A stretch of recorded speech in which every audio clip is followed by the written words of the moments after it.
संविधान सतनाम आंदोलन की पृष्ठभूमि पर अगर हम गौर करें तो 18वीं और 19वीं शताब्दी में मनुवाद छुआछूत के खिलाफ में यह आंदोलन शुरू हुआ। भारत को गुरुओं का देश कहा जाता है। आप देखें कि हर आंदोलन के पीछे हमारा एक हिस्सा देश का रहा है और उसी सिलसिले में हमारा छत्तीसगढ़ भी इसमें पीछे नहीं रहा। और जब छुआछूत और इसके जाति व्यवस्था हद से आगे बढ़ गई और जुल्म और ज्यादती बढ़ती गई, उस वक्त बाबा गुरु घासीदास ने इस आंदोलन को शुरू किया। इसमें सामाजिक रूप से जो लोगों को दबाया जाता था उनके उत्थान के लिए क्रांतिकारी काम किए गए और लोगों को मानसिक तौर से आज़ादी दिलाई गई। ये विषय जो आज हमारे बीच में है, आप गौर कीजिए कि जिस तरह से आज हमारा देश बढ़ रहा है सांप्रदायिकता की ओर, जाति व्यवस्था की ओर। अभी आपने लखन जी के उद्बोधन में सुना कि धार्मिक बातें नहीं लिखी जा रही है, लेकिन कुछ माननीय न्यायालय ने इस बात को भी स्पष्ट किया कि हम जो है सो जाति के आधार पे, ये धर्म के आधार पे, ये हिंदू धर्म के मुताबिक ये फैसला सुना रहे हैं। तो अघोषित हिंदू राष्ट्र भी हमारे समाज में आ चुका है। अब जो मुख्य विषय है उसको ज़्यादा बात हम नहीं करेंगे, क्योंकि हम लोग सुनने आए हैं, उनको ज़्यादा समय दें तो ज़्यादा अच्छा है। देखिए, अनुच्छेद 14 भारतीय संविधान का अनुच्छेद 17 और 19 ये हमें आज़ादी देता है।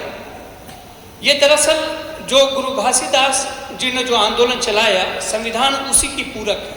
संविधान उसी अधिकार को हमको देता है जो उन्होंने जिसके विरोध आंदोलन चला के हासिल करना चाहा था।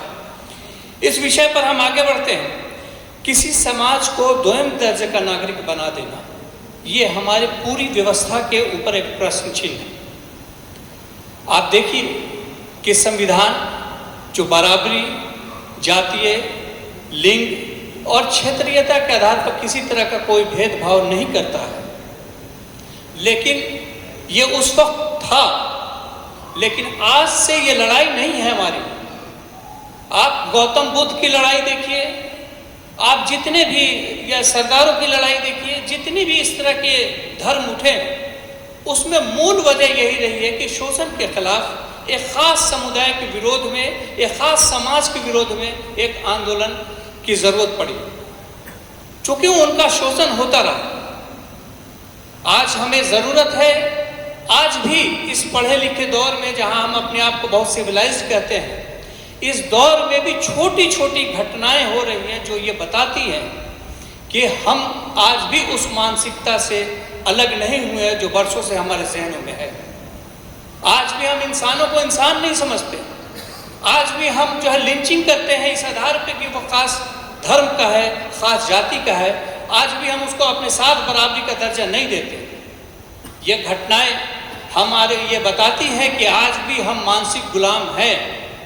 आज भी 10 साल का, 5 साल का कोई जाति विशेष का लड़का हमारे 55 साल, 65 साल, 60 साल के बुजुर्ग उसका पैर छूते हैं और महाराज का के संबोधित करते हैं। ये बताता है कि हम भी कहीं ना कहीं आज भी मानसिक स्थिति हमारी वही है, हम उनको मानते हैं महाराज हैं। ये भारत की संस्कृति रही है कि हम अपने बुजुर्गों का सम्मान करते हैं, आदर करते हैं। सिर्फ अपने ही नहीं बल्कि पूरे गाँव के जो लोग रहे हैं उनमें भी कोई बुजुर्ग रहा है, उनका भी सम्मान करते हैं। लेकिन एक जाति विशेष के लोग उसका अधिकार समझते हैं कि ये मेरा अधिकार है और इस अधिकार के तहत हमको ही सेवा मिलनी चाहिए और हमें ही सम्मान मिलना चाहिए। ये हमारा अधिकार है, हम किसी को सम्मान नहीं देंगे।